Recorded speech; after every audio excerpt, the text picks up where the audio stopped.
Hi, today I'm going to come talk to you guys about ankle sprains, which is a common injury for most people, and it's happened to myself multiple times.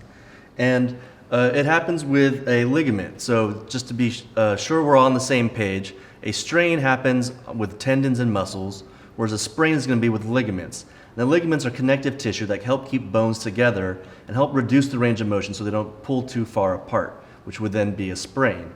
The most common ligaments that get sprained are going to be first, the anterior talofibular ligament, the calcaneal fibular ligament, and the posterior talofibular ligament, right through here. And that's going to generally happen with an inversion ankle sprain. Those ankle sprains happen more often because our fibula goes further down than our tibia, which means we don't have as much range of motion going into eversion, but we have a lot more range of motion going into inversion. So a couple of tests we can do to see if our client has actually sprained their ankle would be first the anterior drawer test for the ankle. I just first want to say, with a comparative test like this is going to be, you still want to test her unaffected side first to get a baseline to see what kind of mobility her ankle has in her sort of non-injured ankle, and then compare that to her injured ankle and see if there's any difference.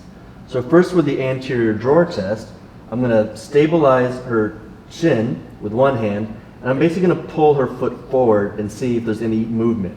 There's no movement on Gina's foot, which is good. It's a good sign.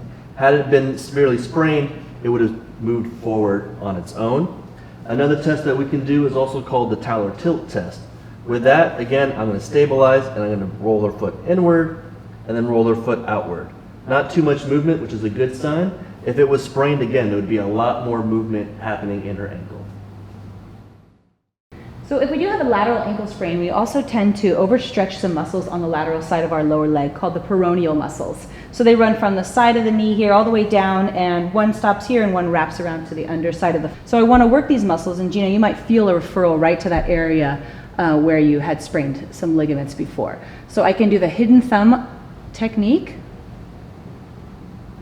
and you can also use your elbow here.